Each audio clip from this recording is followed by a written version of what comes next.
war. Good boy, you know, Razana, good boy. Rebonjour, Rebonjour. bienvenue dans un nouveau podcast Allez. de Dans les cordes. Donc là aujourd'hui on va parler de The Last Crescendo et cette fois-ci tu l'auras.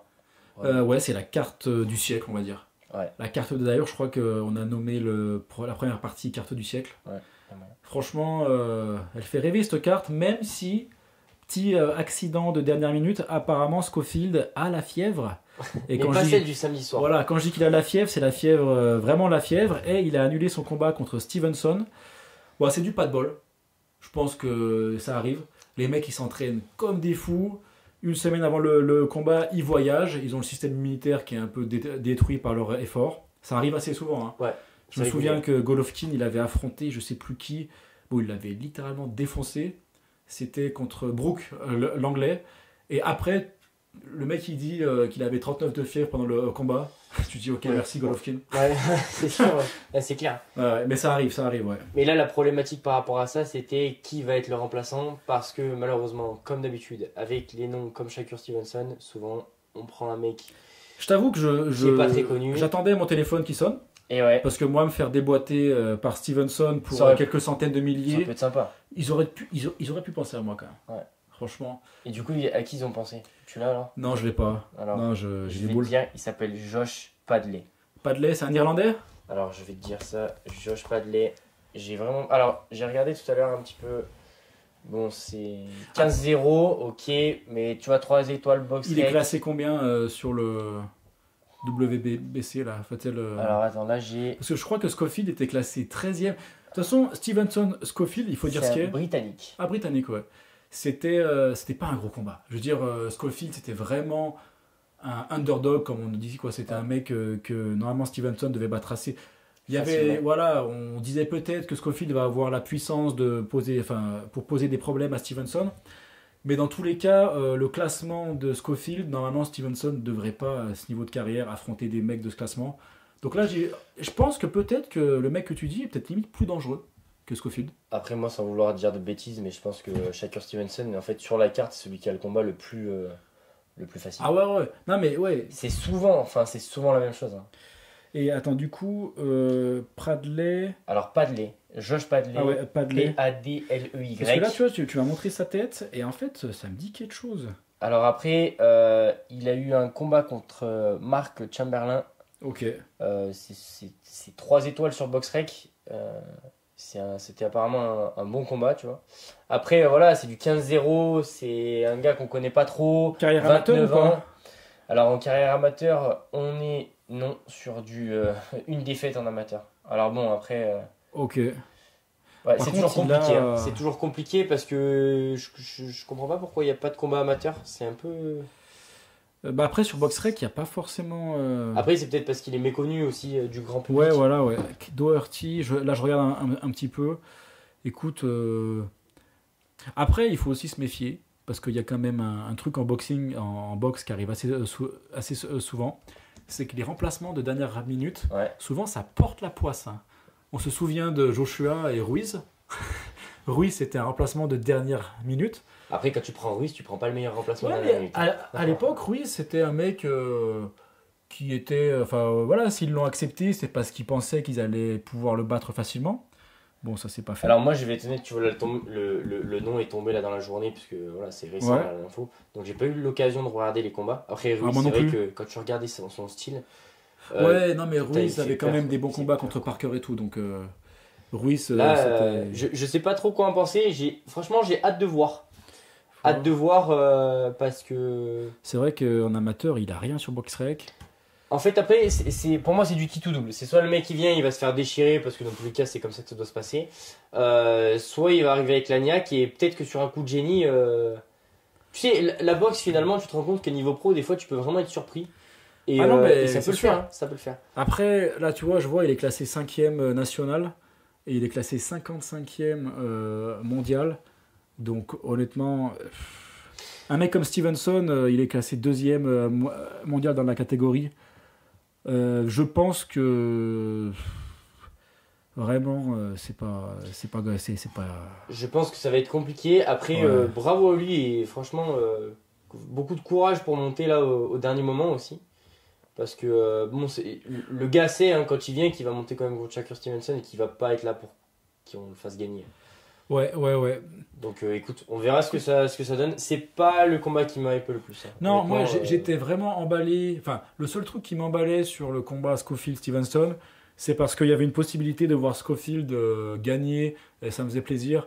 Maintenant, cette possibilité de voir Stevenson se faire déboîter et qui a quasiment disparu. Quasiment nul.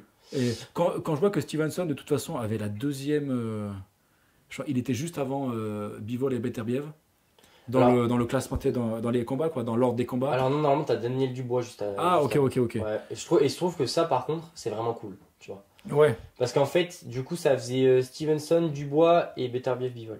Et franchement, moi, je suis content après d'avoir le combat de Dubois. Ça va maintenir bien en éveil, les yeux bien ouverts, parce que je pense que ça peut être intéressant aussi. Il a combien de KO le Padley? Juste voir. Est-ce qu'il a Alors, de la puissance Padley, un peu ou pas? Il est à 4 KO. 4 KO. Donc, 4 KO sur 15 combats. Ça fait 26%. Quoi. Un tous les 4 combats. Quoi. Bon, bah écoute. Ouais, non, franchement, ça va être un combat de merde. On espère que non, mais. J'espère que non. En fait, faut toujours se dire en espérant que le gars, ce soit le mec qui va sortir de nulle part. Et tu sais, est-ce qu'on est à l'abri d'une surace? Bah, c'est ce que on je n'est vois, pas là, à tu l'abri vois. d'une surace. Apparemment, il a déjà fait. Attends. Unbeaten Brit who caused huge upset to step in last minute after poison scandal chaos hit Beterbiev vs Bivolka. Apparemment, c'est un poison scandale. Bon, après, là, je suis sur The Sun, hein, donc. Ouais. Mais en gros, apparemment, il a déjà upseté. C'est quoi le scandale poisoning là? Je sais pas de quoi il parle. Moi, là, c'est tout des news qui sont arrivés. C'est tombé, c'est tout frais là. Ouais, c'est tout frais. C'est pour ça. Scofield had been poisoned. Peut-être que c'est Stevenson qui a empoisonné. Leak message reportedly from Scofield dad, Flo Scofield Sr. accuse unnamed people of poisoning his son. Soit apparemment le père de Scofield accuse des gens qu'on connaît pas d'avoir empoisonné son fils. Ok. Franchement, la boxe, ça devient c'est bien n'importe quoi. Ça devient n'importe quoi. Là, honnêtement, le fait que tu vois maintenant qu'il y ait Turki Al-Alchich qui est tout récupéré, ça devient aussi compliqué. Je vous engage à aller écouter justement. Il y a un podcast sur RMC Sport, sur Fighter Club, justement où il parle un peu de la situation sur le Riyadh Season et sur Al-Alchich. C'est vachement intéressant.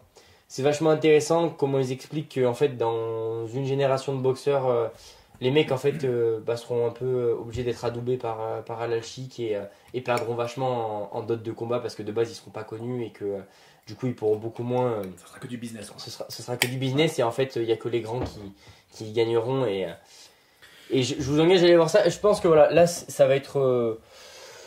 J'ai peur que ce soit inintéressant. Pour moi, l'âge d'or, la période la meilleure qu'on a vécue ces dernières années, c'était les tournois qu'ils avaient réussi à organiser. Je crois que c'était les WSB, avec, tu sais, le tournoi qui a fait que il y avait les tournois avec en poids cruiserweight là, avec Usyk. Ouais. Donc c'est comme ça qu'Usyk a été indisputé. Ouais, je mélange l'anglais et le français. Undisputed en cruiserweight, donc il a eu toutes les ceintures. Inoue aussi a fait le tournoi, il a gagné. Et il y avait un autre mec qui a fait, c'était Josh Taylor. Et honnêtement, les tournois pour moi, c'est le seul moyen de faire respecter le sport. C'est en gros, il n'y a pas de.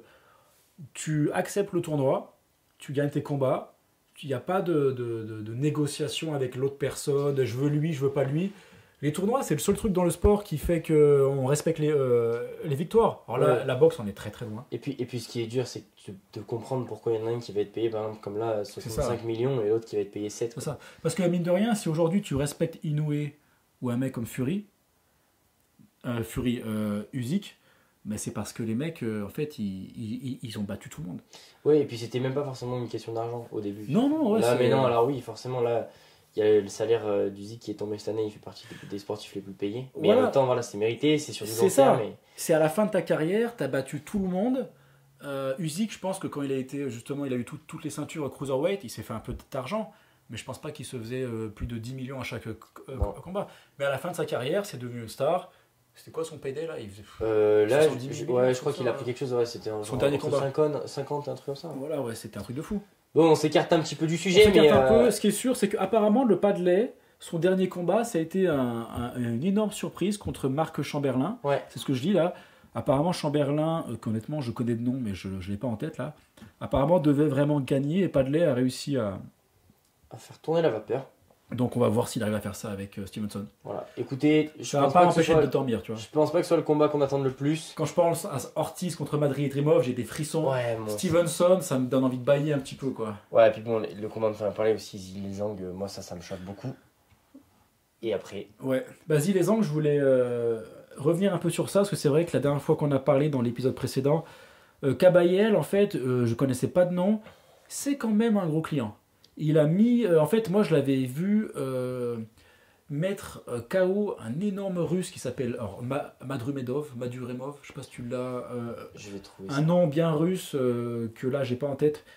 Alors c'était un mec avec une tête de viking vraiment hyper large. Il était sur une série de KO, mais vraiment le mec pur bourrin quoi.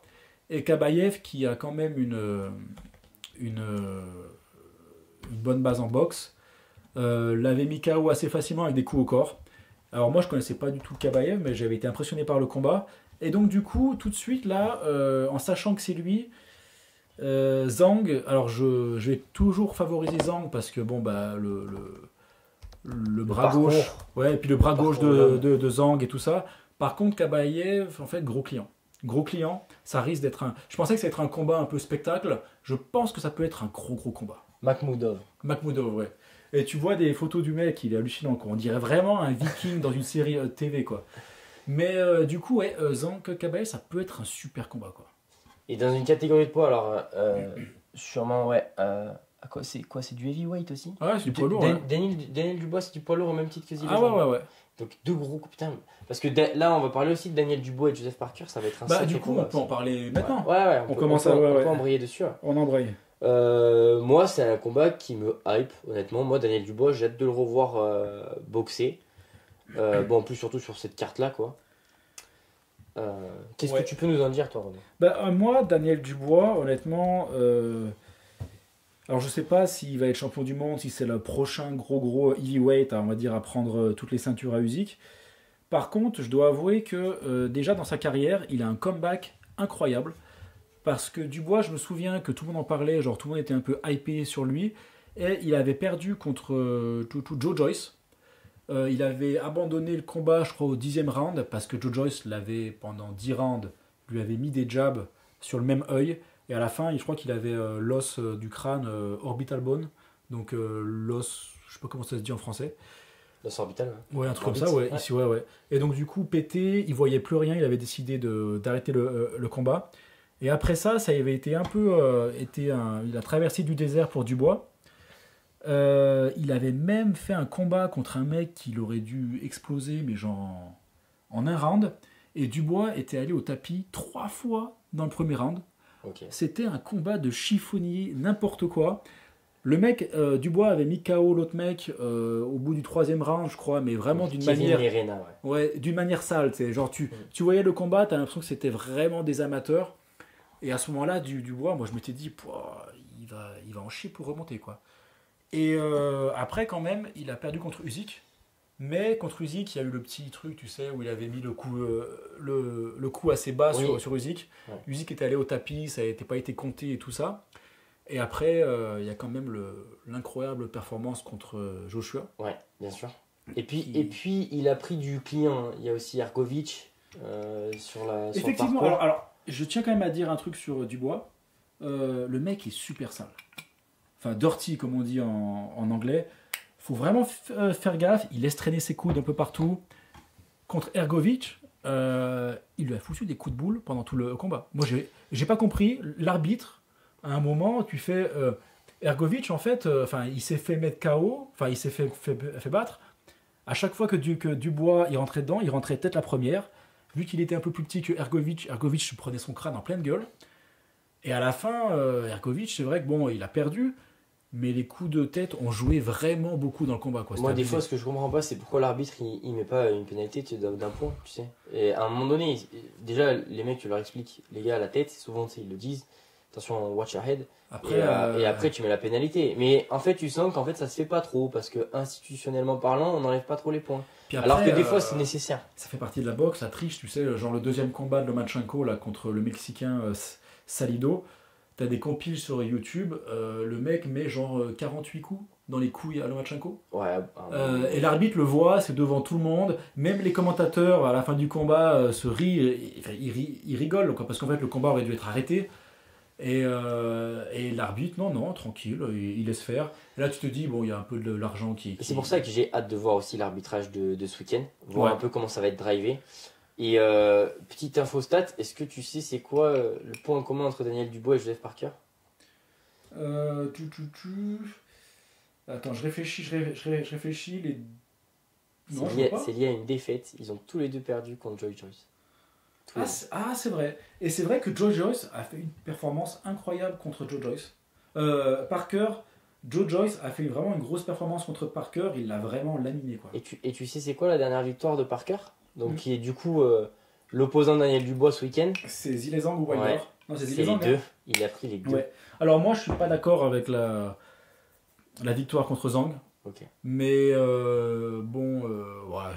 va, ça empêche pas de dormir quoi. C'est souvent difficile, je trouve, sur les catégories poids lourds. Parce que tu sais, souvent, bon, ça va au bout. En fait, au niveau des comptes, t'as le mec qui peut te dire, ouais, moi je l'ai vu dans ce sens-là, moi je l'ai vu Ah dans ouais, ce bien sens-là. sûr. Ouais. C'est très. Après, par contre, pour le coup, c'est des gros noms hein, quand même qu'il y avait derrière. Tu sens que ils ont pas ramené Parker, un plombier. Hein. Parker, il a battu, il a combattu tout le monde, je pense. Tout, Chisora aussi. Et puis Joshua aussi. Derek Chisora 2 fois. Hein. Ouais. Ah, non, mais C'est- Parker, c'est vraiment un mec. Alors, je crois qu'il y a des Il petits avait perdu soucis contre avec la Joshua. justice. Ok.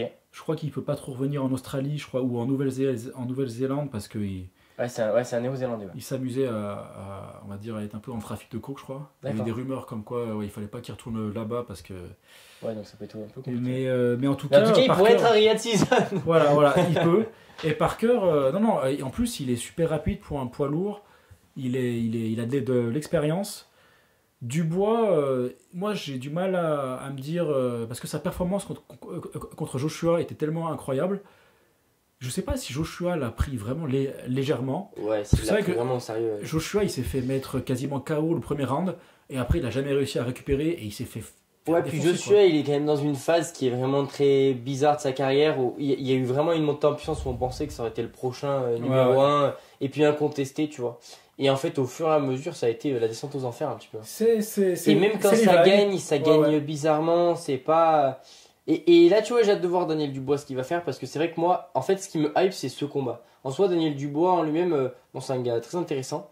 Ça va être cool, tu vois, de pouvoir assister à ça.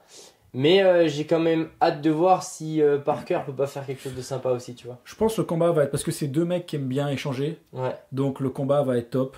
Je crois que le vainqueur du combat peut affronter Usyk. Apparemment, c'est ce qu'il y a dans les cordes. ok.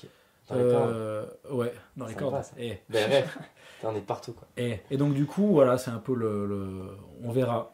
Ça, c'est vraiment, tu vois, je pense un combat qui peut bien nous mettre la chauffe avant le combat final. Carrément. En termes de style, il y a quasiment rien à dire parce que c'est des poids lourds. C'est Ouais. vraiment dur d'anticiper. Mais on sait que ce sera sympa, je pense. Parker va plus bouger sur le ring parce que c'est plus son style, mais les deux vont y aller franco quoi. Et moi je mise sur une victoire de Dubois. Ok. Honnêtement. Je pense que D'accord. Dubois là il est plus hypé, il est dans une bonne phase. Ça peut- Ouais, ce ça- serait ça un peu peut faire maintenant ou combat court. jamais. Je pense que c'est vrai que s'il rate ce combat-là, ça peut être compliqué pour lui. Il peut repartir un peu à zéro. Ouais. C'est compliqué après d'avoir des gros noms. Et Parker aussi, je pense qu'il est un peu sur la fin, honnêtement. Ouais, parce que j'ai regardé, on est sur 33 ans. Bon, après, c'est pas forcément super vieux, mais 33 ans, ça commence à faire. 35 victoires, 3 défaites, ça fait déjà. Ça fait 38 combats. Parker, il a que 33 ans. Parker a 33 ans. Attends, je le voyais plus vieux, tu vois. Non. Et tout ça pour dire, Renaud, Ouais. que ça va nous hyper pour le dernier combat. Le combat qu'on attend tous. Et d'ailleurs, combat qui commence à me faire un peu peur. Beterbiev contre Bivol. Parce que j'ai entendu un peu Bivol dire que il va vraiment venir à 150% pour ce combat. Ouais. Et qu'il veut être plus dans l'agressivité, plus échanger avec Beterbiev. Alors, et moi, vu que je fais partie des gens qui pensent qu'il a quand même gagné le premier combat, même s'il l'a fini le moins bien, c'est vrai que Beterbiev a fini le combat d'une manière vraiment convaincante. Je pense que Bivol avait fait assez en amont du combat pour avoir plus de rounds. Mais par contre, si Bivol cherche à être plus agressif, c'est Beterbiev. Hein. Quand tu échanges avec Beterbiev. Tu échanges avec un mur. Voilà, tu échanges peut-être une fois, 2 fois, 3 fois, je sais pas. Hein. En fait, Beterbiev, en fait, je trouve que tous les deux, c'est vraiment des stars dans leur façon de boxer. Et il y en a un vraiment qui est en mode je suis un bulldozer, je suis un mur et je ne tomberai pas. Et Bivol, lui, qui est un peu plus le chewing-gum, mais qui est aussi parfait dans ça, de je rentre, je sors, je rentre, je sors, et puis je suis capable en même temps, quand même d'encaisser un petit peu, mais en même temps de vite revenir, de mettre de la vitesse, du débit, du volume. C'est deux opposés, et je pense qu'aller chercher l'opposé de l'autre, c'est pas foncièrement la bonne solution. C'est vraiment, honnêtement, les combats comme ça, tu sais, c'est un peu les combats comme Canelo, Golovkin 2. Ouais. Tu sais, tu y vas, tu as les frissons, tu sais pas ce qui va se passer, mais tu sais que ça va être grandiose, quoi. Ça va être grandiose. Et c'est vrai que là, ils ont vraiment deux styles qui se... Autant Canelo et Golovkin avaient des styles, on va dire, pas identiques, mais on savait que c'était deux gros punchers. Ouais. Bivol, en fait, on sait qu'il bouge très très bien. Il est vraiment dans le... Il entre, il sort. Je pense qu'il a quand même une puissance qu'il ne faut pas négliger. Pour moi, c'est son atout numéro 1. Parce que ça, tu vois... Ça quoi, sa puissance, ça sa Bivol puissance, ouais. Ah ouais. Ouais. Ok, ok. Ah non, pardon, Beterbiev. Beterbiev, Non, ouais. pardon. Ouais, j'étais en train de me dire, ouais, c'était bizarre parce que je trouvais les caractéristiques de lui. Non, excuse-moi. Ah non, il n'y a pas de J'ai souci. craqué. Mais par contre, voilà, je pense que Bivol, il n'a pas une puissance incroyable, mais assez. Parce que dans le premier combat, on a vu quand même que Beterbiev, il a mis quand même 3-4 rounds à se dire ok, il faut que j'échange avec lui. Parce que moi, dans ce combat, ce qui me fait halluciner, c'est la rapidité de Bivol. Ouais, il est fascinant. À ce niveau, à ce poids, la réaction qu'il a, où directement il re-rentre avec son direct. De toute façon, il y a Bivol, c'est simple. Jab, jab, 1, 2, 3. Jab, jab, 1, 2, 3. Et selon ce qu'il pense qu'il a le temps de mettre, soit il met le 2 et il s'enlève, soit après il remet le 3. Alors pour les non-initiés, jab, jab, c'est direct du bras avant. Ouais. Et le 2, c'est direct du bras arrière. 2 direct du bras arrière et 3 crochets du bras avant. Ouais. Et c'est vrai que Bivol, c'est marrant parce que quand il s'entraîne, il fait que ça. Alors, t'as plein de gens qui essayent de mettre des uppercuts, des combinaisons compliquées. Bivol, c'est jeu de jambes, jab et 1, 2, 3. Et après, bien sûr, il met un peu des uppercuts, il fait pas que ça, quoi. Mais souvent, en fait. Souvent, c'est à base de ça, quoi. C'est le plat principal. Il varie corps et tête, quoi. Et puis, alors, il n'a pas du tout la même puissance que Beterbiev, on est d'accord là-dessus, mais je trouve que son timing et sa vitesse d'exécution, et notamment sa capacité, comme tu le disais, à rentrer et à faire le chewing-gum, je sors, je rentre, ça lui donne la puissance parce que il peut t'avoir au moment où toi tu t'y attends pas. Ouais. Tu vois. Et en fait, ça c'est très puissant. Et puis l'accumulation, quoi. C'est vrai que il va pas te mettre peut-être KO sur un coup. Il met du volume. Mais quand tu commences, je pense, à t'en prendre, et puis les rounds ils défilent. Ouais, puis tu vois, nous on a tous connu, t'as un mec en face, à chaque fois qu'il sort, toi tu viens pour re-rentrer, il re-rentre sur toi, il re-frappe. Au moment où toi tu veux le toucher, il ressort, donc tu frappes dans le vide, l'autre il re-rentre derrière. En fait, c'est déjà psychologiquement c'est très dur aussi. En termes de timing, c'est un cauchemar ces mecs-là. Ah, c'est un cauchemar. Ouais, et puis ils essaient de t'aspirer, et c'est je pense qu'il a réussi à bien faire au début du combat.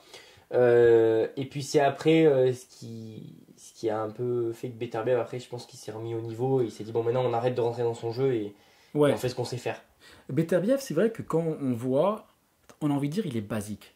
Parce qu'il marche un peu sur le ring, c'est pas le genre de mec qui fait des trucs de fou avec ses pieds, mais quand même il a quand même un bon jeu de jambes, il se déplace, il va assez vite, mais on a l'impression qu'il marche un peu, il suit le mec.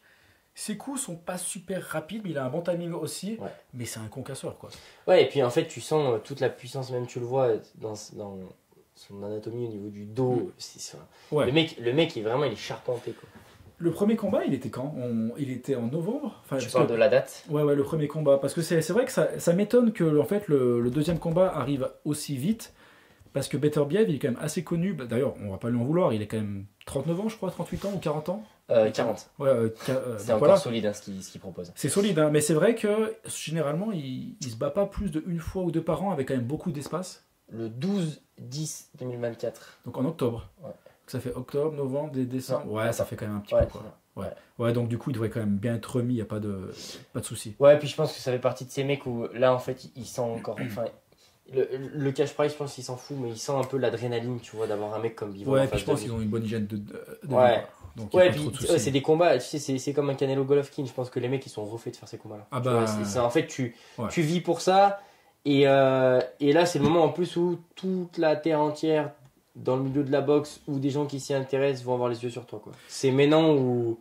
Et il faut avouer que, comme on disait, dans aujourd'hui le monde où la mentalité des boxeurs, elle est un peu en mode drama queen, ça parle beaucoup, mais bon, sur le ring, il se passe pas grand-chose. Eux, c'est l'inverse. Hein. Voilà. Là, j'ai quand j'ai même, regardé, ils leur faisaient faire une sorte de, tu sais, de foire aux questions oui-non. Oh, les mecs, ils sont froids comme des glaçons, quoi. Ah, Puis à un c'est moment des- donné, on leur demande est-ce que vous pensez que vous êtes le meilleur de votre catégorie? Non. Ouais. Autant d'un côté que de l'autre. Est-ce que vous pensez que vous êtes meilleur que. Non. Et franchement, les mecs, franchement, pour ça, c'est. la mentalité russe, pour ça, c'est bizarre parce que tu sais, ça fait un peu un bol d'air frais. Ouais, je suis C'est parce d'accord. qu'ils sont froids. Ouais, non, mais vraiment. Tu vois, genre un mec comme Golovkin, tu vois, bien sûr, il rigole, tu vois, mais ils ont quand même une espèce de réserve, ils ont une retenue, De sérieux. Ils de ont une- sérieux et un peu d'humilité qui fait vraiment un. ouais, qui force le respect aussi, tu sais. Et qui est en contradiction totale avec ce qu'on voit t'as Stevenson, alors je vais pas en reparler encore, mais lors de la conférence de presse, il était là, je suis le meilleur, les gens me doivent le respect, je suis le meilleur. Tu as envie de dire, mais ferme ta gueule. Bah, en Mais fait, ferme c'est le ta meilleur gueule. moyen pour moi de pas l'inspirer. Et puis, tu Oh. vois, voilà, là, tu regardes ces C'est deux ça. mecs qui sont là pour se castagner. Ils sont T'as pas là en Bivol et train de se Beterbiev, ils sont demander. pas là en disant je suis Non. Non, par contre, c'est sur le ring que quand tu les vois, tu vois, là, ok, d'accord. Et puis, même, tu vois, même Beterbiev, quand tu lui demandes, ouais, vous êtes content de votre victoire face à Bivol, tu sens que la réponse, elle est pas. Il n'y a pas de haine, il y a pas d'ego. Même lui, il était en mode, non, je suis un peu déçu. Enfin, tu vois, genre, Ouais, c'était pas. Ouais. même Bivol, ouais, il a dit, non, mais j'ai bien perdu. Tu sais, en mode, il n'y a pas trop de problème avec ça. Les mecs acceptent. Il y a un truc que j'ai vraiment aimé dans une interview de Bivol, quand t'as le journaliste qui fait alors, quand le combat est fini et avant d'entendre le résultat des juges, est-ce qu'il se passait quoi dans votre cerveau tu pensais que t'avais gagné et tout ça? Et Bivol, il répond super froidement à la russe, il fait non, mais je pensais pas. Moi, mon combat était fini, j'ai fait tout ce que j'ai pu. Après, tout le reste était pas de mon Mon pouvoir, ressort. Ouais, de bien mon sûr. ressort. Donc, j'accepte toutes les décisions après. Ouais. Et tu sais, les journalistes savent pas quoi dire parce qu'ils sont tellement dans le drama. Et t'as un mec en face d'eux qui sort. C'est limite des sages, t'es des philosophes. Bien t'es. sûr. Et c'est vrai que ça fait plaisir de voir qu'il y a encore ça, quoi. Ouais, et puis pour moi, je trouve que c'est la vraie identité de la boxe. Tu vois, on n'est pas sur du Jake Paul ou sur des mecs comme ça, tu vois, qui pour moi, après c'est mon humble avis, mais qui sont des gens qui ruinent un peu la vision de la boxe. Là, on va avoir un vrai combat de boxe. C'est ça. Bivol, en fait, c'est Voilà. un des rares combats aujourd'hui où tu peux dire que tu sais qu'on va avoir un combat de boxe. Tu peux avoir sur la carte celui aussi d'Ortiz contre Madrimov, parce que pareil, c'est des mentalités, Ouais, tu vois. On n'est pas dans le show, on n'est pas en train d'attendre d'être filmé pour dire le truc ou machin. Non, on est là, on est sur le ring, on boxe. Normalement, un vrai combat de boxe, quand le combat il commence, t'as un peu mal au ventre. Ouais, Parce que tu sais que tu vas. Tu sais, c'est de la violence, quoi. Ouais. T'es excité, mais tu sais que. et même là d'en parler, Parce que ça. Voilà, tu vois, d'être dedans, de savoir que c'est ce week-end, ouais, ça met un peu le petit piment, quoi. C'est Tu vois, ça. tu sens que Et c'est t'as vrai envie que de voir ça, quoi. quand t'as des combats, des fois, ils commencent. Tu sais, voilà, comme des combats de Jack Paul, ou. Bon, Jack Paul, pas pour parler de lui, mais tu vois, genre Berinchik ou Ketchon Davis ou d'autres combats. Ça commence, t'es avec ton paquet de chips. Ouais. Tu regardes parce que c'est de l'entertainment, quoi. Là, tu vois, c'est genre, tu regardes, Ouais, Tu- t'as le tu- souffle, il est presque coupé. tu vas suer un petit peu. C'est ça. En fait, limite, tu vas dire, c'est même pas. Des fois, les combats comme ça, tu sais, tu les regardes, t'as envie qu'ils se finissent pour savoir le résultat, Ouais. pour après les regarder Ouais, après c'est sans, clair. sans la pression, tu sais. C'est clair, ouais, je suis d'accord. Parce que tu flippes, tu sais. Et puis, tu sais, c'est le genre de combat où t'as pas envie de dire putain, mais pourquoi il a pas fait ça, Non, Non. tu fermes ta bouche, tu regardes le combat. Ah ouais. Parce que tu sais que le mec, s'il l'a pas fait, il y a personne au monde qui l'aurait fait. C'est ça. Ce genre de combat, faut pas les regarder avec genre des mecs qui s'y connaissent rien Ah et qui ouais, vont dire ah terrible. mais en fait. Mais pourquoi là il esquive pas? Pourquoi là il met pas Grave, l'uppercut? Il y avait un trou. Non, mais laisse tomber. Et Laisse puis tu tomber. sais, genre de combat, comme je pense avec le cas avec Madrimov et Ortiz, tu sais que tu clignes des yeux, tu peux avoir un mec Ouais. par terre. Moi, je le dis, hein, je suis assez un fan de Bivol, même si Beterbiev j'aime bien aussi, mais c'est vrai que je me dis potentiellement voir Bivol par terre et tout ça, tu sais, ça me fait mal au cœur. Je me dis Ouais. ah, putain. Mais après c'est tu veux, Mais c'est la boxe, hein. Moi, c'est un des rares combats qui me hype sans que j'ai de gagnant à la fin dans ma tête. Que j'ai, parce que d'habitude, tu sais, j'essaie toujours de choisir un des deux pour avoir un peu une forme de hype, à me dire ah, j'aimerais bien voir lui gagner. Là, en fait, franchement, les deux, je suis refait qu'ils se battent l'un contre l'autre. Et surtout, en fait, peu importe l'issue, je serais super content. Si Bivol gagne, apparemment, il y a déjà un 3e combat qui est Oui, prévu, quoi. oui, c'est sûr. Ouais, c'est sûr. Donc je sais pas trop quoi. Non, mais ça va être. Donc, hâte de voir aussi, tu vois. On en parlait de voir comment ça va être arbitré Ouais. aussi. Voir si c'est pas non plus en faveur de. Après, De Bivol, tu vois. en Arabie Saoudite, pour l'instant, dans tous les combats que j'ai vus là-bas, franchement, l'arbitrage était top. Ok. J'ai jamais eu l'impression qu'ils cherchaient à voler quoi que ce. Tu vois, genre. Je crois que le 2e combat, Joshua contre Usyk, c'était en Arabie Saoudite. Ok. Et ils auraient pu le donner à Joshua. Enfin, ils auraient pu. Et non, pour l'instant, ça a l'air d'être très rigolo, quoi. Il faut avouer que. Et c'est vrai que ce combat, en termes techniques, en termes ce qu'on peut dire, honnêtement, je pense que Beterbiev, même stratégie. Parce que de toute façon, à 40 ans, il n'a pas changé sa boxe. Et hein. puis il a gagné. Ouais. Donc, Je pense que lui, quand Beterbiev était pas super content de son premier combat, c'est parce que je pense que il est tombé un peu dans le jeu de Bivol, dans les rounds où Bivol il bougeait, il le contre-attaquait. ouais, sur les premiers rounds. Et Bivol Beterbiev a mis longtemps un peu à se mettre en route. Ouais. Et il faut aussi dire un truc, c'est que Beterbiev, c'est une machine, mais là où vraiment son jeu, on va dire, c'est le plus...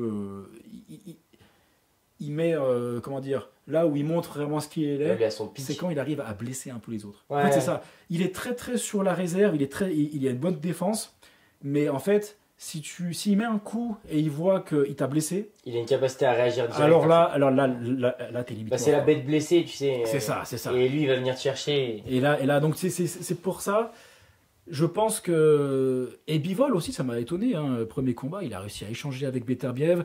Il y a des moments où on sentait vraiment que Bivol voulait pas prendre de coups, il était un peu blessé, mais il a jamais été, entre guillemets, blessé en mode, tu vois les jambes qui... Après, le problème, c'est que tu vois, je pense que justement, ces échanges-là, c'est ceux qui font qu'à la fin, il perd. Parce que je pense que à vouloir trop échanger avec Beterbiev, tu lui laisses quand même des plumes plus que lui. Ah ouais. Et en fait, à la fin, physiquement, il faut les tenir les 12 rounds. Après, il faut dire nous, un on sait truc, ce que hein. c'est, tu fais déjà des 2 minutes. Et encore, nous, c'est pas des Beterbiev en face. Ah bon, toi Et- tu fais des rounds de 2 minutes? Ouais, je fais des rounds de 2 minutes, ouais, je suis amateur. Ouais. Non, mais tu fais des rounds de 2 minutes. Non, mais c'est déjà, vrai, c'est vrai. Tu te dis, tu vois comment tu congestionnes. Là, tu te dis, il faut tenir 12 contre un mec qui est là pour te dévisser Ouais, le ouais. crâne. Et puis Bivol, il sait que c'est pas sur sa puissance qu'il va gagner. Tu Mais vois. Bivol, maintenant, il a la confiance, enfin, je sais pas s'il a la confiance, mais il a l'expérience parce que au premier combat, il affrontait un mec avec une puissance incroyable qui met tout le monde KO. Bivol, maintenant, il a quand même dans l'esprit en disant j'ai passé 12 ans avec lui. Il a sûrement été un peu blessé lors du premier combat, ce qui explique les rounds où vraiment il a la garde haute, il se déplace et pendant 1 minute presque il fait rien. Donc ça, je pense que c'est vraiment, c'est vraiment ce que Bivol il veut éviter. Est-ce qu'il a travaillé C'est ouais. voilà, c'est genre ne pas trop être inactif, même s'il se déplace. Le fait qu'il prenne tout dans sa garde, bon voilà, les juges, t'as envie, enfin tu donnes le round à Beterbiev. Après, le cadrage de Beterbiev, c'est dur aussi. C'est ça. Mais Parce par que contre, Bivol maintenant, la puissance de Beterbiev sera pas une surprise. Donc peut-être qu'il va pouvoir la gérer un peu mieux. Et aussi, moi j'aimerais bien voir Bivol aller plus au corps avec Beterbiev. Parce que je pense que Beterbiev, à 40 ans, Beterbiev, on sent qu'il est bien sec quand il fait le poids. Parce que bon voilà quoi. Et je pense que Bivol, il faut qu'il aille plus au corps. Et, parce que mine de rien, ça c'est pas pareil. Les coups au corps, les gens se rendent pas trop compte. Mais c'est ce qui est plus, c'est le plus, C'est le ça. plus dangereux. Même si c'est pas trop au foie et tout ça, même si la personne a l'air de pas réagir, quand pendant 6-7 rounds aux US, ils ont une expression, ils disent, je m'en souviens plus là, mais en gros c'est pay the dividend. En gros c'est genre il faut investir tôt dans le combat au corps et après le 8e Et round, après, 9e round tu gagnes les dividendes. avec la fatigue, les mecs ont du mal. Ouais, et puis surtout que là, quand ça frappe Ouais. ça frappe sec. Hein. Et puis la douleur qui est engendrée, même si momentanément, tu peux la cacher, et sur le nombre de rounds, comme tu dis, vaut mieux à la rigueur se faire frapper la tête, parce que si tu tombes pas, ben en fait, il se passe pas grand chose, même si c'est un gros coup, alors qu'un coup au corps, sur un coup, c'est fini. Ouais, tu c'est tu prends au niveau du foie, ou alors même par accumulation de petits coups, boum, tu sais, ça Ouais. frotte un petit peu, une Foie, fois, 2 fois. sternum, Ouais. genre c'est horrible parce que 30 secondes après, t'es ok, mais bon le combat il fait... Et puis, l'as ouais, mais perdu, quoi. sauf que l'arbitre, il vient de compter les 10 secondes. C'est ça, c'est ça. Ah, C'est c'est vraiment le coup au foie, c'est le coup de merde parce que, bon, selon le coup, tu peux t'en remettre en 20-30 secondes ou 2 minutes, mais après, tu te sens bien. Ouais. Mais ton combat, il est C'est fini. clair. Toi, t'as perdu, tu fais putain. Mais Après, ouais. Ce qui sera intéressant comme question qu'on peut poser aujourd'hui et dont on aura la réponse ce week-end, c'est est-ce que Bivol, il aura justement appris de la première défaite et du coup il arrivera à utiliser ça pour gagner, ou est-ce que les séquelles entre guillemets mentales de se dire qu'il avait perdu le premier va le forcer à adapter son style, tu vois, comme là quand il dit qu'il veut aller contre Beterbiev un peu plus à la dure, on verra. Après, c'est peut-être du mytho, hein, parce que dans une interview, il a dit, lui, vraiment, sa référence, c'est Ray Robinson. Ouais, Non, Sugar, alors, non, pas Robinson. Léonard. Léonard, ok. Ouais. Ok. Léonard contre. Ah, mais comment il s'appelle? Ah, j'ai oublié son. Ah, en gros, j'ai oublié son nom, j'ai un trou de mémoire. C'est Hand of Stone, son surnom. Ok. C'est en fait, Léonard avait fait un combat contre lui et il avait perdu parce qu'il avait essayé d'aller au corps à corps, alors que le mec au corps à corps c'est un gros monstre, je me souviens plus de son nom, c'est un trou de mémoire. Et au deuxième combat, Léonard avait pris vraiment la stratégie de se déplacer beaucoup, mettre une combinaison, il se déplace, et Bivol a dit qu'il voulait vraiment essayer de copier ça lors du premier combat. Ok. Ouais. Et qu'il n'avait pas réussi à la fin du combat parce je pense qu'il n'avait plus de jus dans les jambes. Ouais. On verra. Alors peut-être quand il dit je vais être plus agressif, peut-être que c'est du mytho. Hein. Moi, franchement, c'est un peu. Je pense qu'il changera pas non plus trop ça. Non. Ce sera des petits détails. Si Beterbiev gagne par KO, je vois vraiment dans un échange Bivol qui tombe. Et après, et là, si Bivol se fait avoir comme ça, Beterbiev pourra le finir. Si cette fois ça va au bout, je pense qu'ils vont faire gagner Bivol. Ça dépend le combat, hein. Ouais, mais ça dépend. Voilà. En tout cas, on aura la réponse ce week-end. Ouais. Bien hâte de pouvoir regarder tous ces combats-là. Ouais. Et D'ailleurs, par rapport à ce que tu as dit, juste vas-y. quand tu dis qu'il faut mieux se faire frapper à la tête qu'au corps, tu as Ortiz qui avait dit ça aussi. Il dit je préfère largement me prendre des gros coups à la tête. Ah, bah oui. Le corps, c'est. En fait, si ta tête elle tient, ça veut dire que ça continue. C'est ça. Le corps, si tu prends un coup trop puissant, c'est fini. Et puis la tête, c'est malheureux à dire, mais les chocs, bon, ça fait bizarre. Mais en termes de douleur. C'est pas le pire. C'est pas le pire. Le pire, c'est juste que tu prends un gros choc ouais. quand tu vois pas arriver. Bon, après, quand tu te fais mettre KO. Bah, tu t'endors. Voilà. Tu Mais t'endors. ça m'est jamais arrivé. Enfin, pas à la boxe en tout cas. Ouais. Mais au final, tu sens rien, quoi. Bah oui. Mais les coups au corps, c'est vrai que. Mais du coup, checkez bien ce week-end parce Ouais. que c'est bien. On verra un joli KO ou pas. Surtout la série de combats qu'il y a, je pense qu'il y a au moins Ouais. 2-3 combats qui vont être légendaires, quoi. Franchement, j'ai hâte. Et on n'a pas parlé de tout, hein. On n'a pas parlé de Buatsi, Callum Smith, parce que honnêtement, ces deux anciens, ça va être sympa pour les Anglais, mais bon, voilà. Et puis après, on a pas de Adames et aussi Shiraz. Dans tous les cas, les gens regarderont sûrement la carte en entier Carrément. parce que je pense que c'est la carte qui vaut le détour. Ah ouais. Et ben, en attendant, nous, on se fera le plaisir ce week-end de regarder tout ça et puis on reviendra avec de nouveaux podcasts pour Pas de soucis. aller parler de tout ça, quoi. Ça va être une grosse soirée. Bon, Allez. on est bon. On est très très bon. On espère que ça vous aura plu, que cet épisode vous plaira et puis que vous pourrez regarder les combats et aussi nous dire ce que vous en avez pensé. Carrément. Et puis nous, on fera un podcast de post-fight, quoi. Exactement. Ouais. Avec grand plaisir. Allez. Bon, on se dit à la prochaine. À la prochaine. Ciao.